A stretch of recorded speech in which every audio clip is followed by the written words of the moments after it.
Hey everyone, Vigilante Reviews here, coming at you with another car review. This is Justice League number 31, and I like the new logo that they have. They changed that up a little bit. The last two issues had the battle damaged logo. This one's a little bit different, and it's down here at the bottom instead of up here at the top. And right off the bat on the cover, we see the Justice Society of America there in the background. And then we see that's, I think, the World Forger and the Monitor. And then there's also an Anti-Monitor, which they're looking for. We see the Trinity, which are in the future. And then that's all connected. And then, of course, we have Green Lantern and the Flash at the center. So if you'll remember, in the last issue, there was the plan hatched to have three different teams. One stay in the present, one go to the past, and one go to the future to try and stop the Legion of Doom from destroying the universe in the very complicated way that they're trying to do that. So this is Justice War Doom Part 2, even though Part 1 was... nothing really happened. There was no fighting. It was basically just the teams getting assembled. So here we see Perpetua talking with the Apex Predator version of Lex Luthor. Talking about the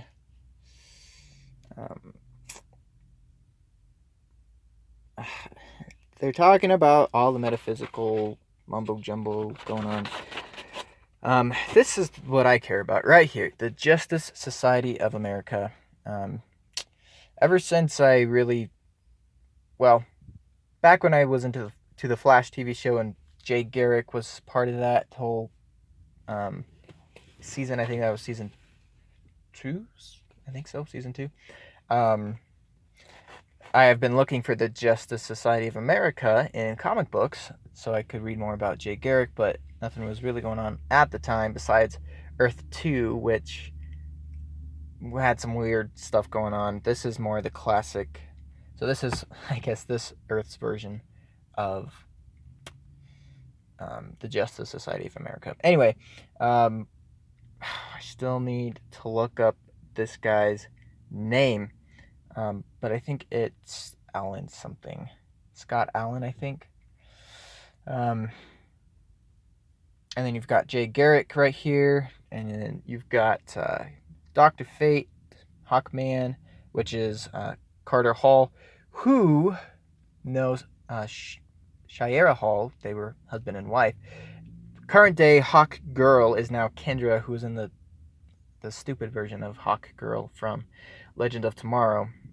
So hopefully somewhere along the line we'll see Shayera Hall. That would be awesome. But anyway, so basically they're like, yeah, the Legion of Doom already got here first, and so they're kind of having a standoff because they don't know why Green Lantern and Flash are here. Anyway, let me get to the present. They are building a ship to take them to the edge of the universe in the present. You've got Mara, Aquaman's wife, that's Kendra back there, and then you got Starman, and then Hawkgirl and Green Lantern's son from the future that actually doesn't exist, which was called like Dimension 6. Another long storyline that somehow connected with this.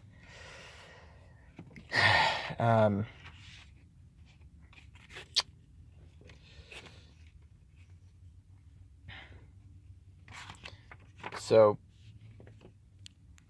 they're trying to figure out who these strangers are. And so they're like, I'm the Flash, and he's Green Lantern. And then Jay Garrick says, son, I think you're confused. I'm the Flash, and he's Green Lantern. Oh, this was kind of cool. Pause for a moment. And this was, Snickers is putting in a lot of ads in DC Comics, which is cool. I appreciate that of Snickers, because Comics need all the help they can get, but they're doing the old-fashioned. These were the kind of ads that I read in my dad's comic books. Back then they were for Hostess fruitcakes, but these are now for Snickers. So anyway, basically there's, the way the villain is defeated is by them getting a hold of the product. So they're all sold out of Snickers, but and so the police are too tired to chase after Catwoman, but thankfully Bruce Wayne has some connections and was able to airdrop in some Snickers, so they ended up catching Catwoman. But more than anything, I just appreciate the vintage throwback. Not vintage, I mean, it's not that old. It was from like the 70s, so not super old, but old enough to where I appreciate seeing it here in the present. And I like this art style a lot. This is my all-time favorite art style. Absolute favorite. I don't have much else to say about it besides that. But anyway,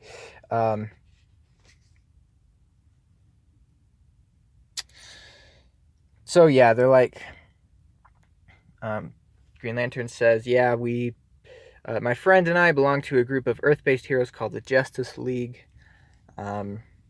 And they're like, yeah, my teammate Starman sent us back in time. And he's like, wait, I'm sorry, did you say Starman? That's my name. And then they're all basically like figuring out what's going on. And Sandman says they have never heard of us, of the Justice Society of America. Somehow our existence has been erased from history. And Jay Garrick says, well then, I guess we should introduce ourselves. Sound off, folks. So then we get introduced to the entire ensemble. You have Hourman, Wildcat, he says, don't you forget it. And then Sandman, Starman, Hawkman, Dr. Fate, Green Lantern, the Atom down here, and then you have the Flash. And I really think the art is cool here. We see them all in their classic outfits, and I think it was, Jorge Jimenez who did it. One thing I found that I found was interesting was, and I actually appreciate, they didn't try to make it all politically correct by including women on the Justice Society of America. It's all the original men members. I appreciate that. So yeah, anyway, they're introducing themselves and kind of the things, the powers that they have, and this is where we see that this version of Green Lantern, he found this magic lantern ring after a train accident, and it's weak against wood, which is the weakness of the original Green Lantern, which I found was interesting. And it's cool Scott Snyder is including that. Scott Snyder does do a good job of staying true to characters for the most part. I haven't been a huge fan of how he's written Barry Allen, but for the most part, all of these characters that have already been established and their little nuances are all the same, which I do appreciate. So then Flash says, well, then it looks like it's time for what I think has to be the first Justice League Justice Society team up. I don't know if it's the first, actually. I wanted to look that up, but I kind of forgot to do that. So I'm sure we'll see that in the next issue. But as far as I know, at least in recent comic history, this is the first that's happened in a while. Then we jump to the future, and they're following the last boy on Earth, whose name is Kamandi, and they're trying to... I don't exactly know what they're trying to find here, but they're basically talking about how Brainiac came and destroyed everything and took over. We get a cool action scene, though, with Superman here, and Wonder Woman. Again, I think that would be a very cool print if somebody wanted to, take a picture of that, make it bigger, make it into a poster. That'd be pretty cool. But I just like that the laser vision, they do a good job of I guess Jimenez does a good job of making it look real and intense. He's just a very good artist. So yeah, then we see Brainiac, and oh yeah, I remember now. So basically they figure out Brainiac has all these different possible futures contained in jars and is jumping between them. doesn't make really any sense at all, but this is a comic book, so I guess anything can go.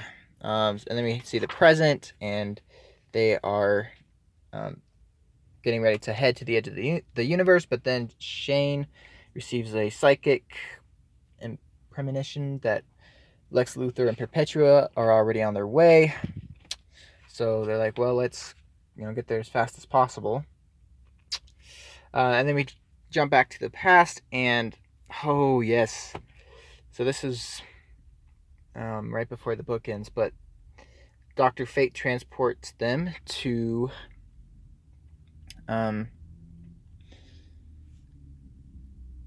a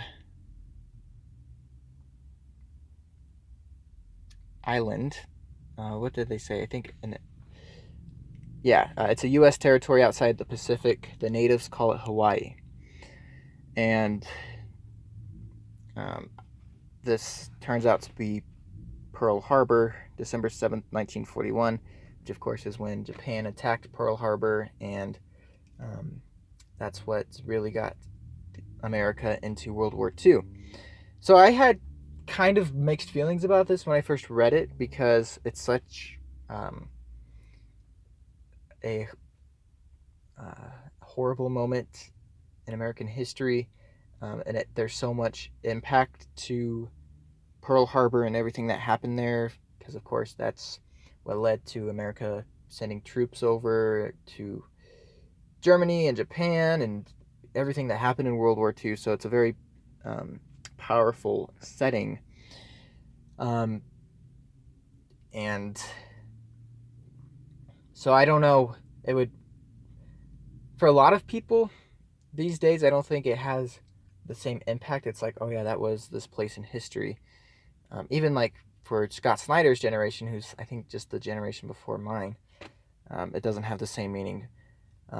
But looking at it from the historical significance, it's as big or bigger than 9/11, and so I got the same kind of gut punch feeling that I would have gotten if they had went back to New York on December 11th, 2001. So I wasn't really sure how to feel about it. I don't want this December 7th to be what's the word? Basically, I don't want the significance of it to be brought down by being put in a comic book with fictional heroes. So I guess really the next issue will determine how I feel about it. If it's treated with respect and dignity, I think I'll be okay with it. But if it's like just used as a plot device, and don't cheapen it, don't use it as an attention getter, and don't use it for its shock value. Which I felt is what kind of happened here, was that it's like, ooh, Naval Station Pearl Harbor, December 7th, 1941. It was I don't want it to be used simply for shock value, because that cheapens it, It needs to be treated with, like I said, honor and respect. So if in the next issue they can do that, if Scott Snyder does that, then I'll be more okay with the fact that they're using it. Just something that, just a personal thing right there, is that it needs to be treated with some respect. So anyway, that's where the story ends, pretty much. Which is also, I think they should have ended the story here. Scott Snyder should have ended the story here, but instead they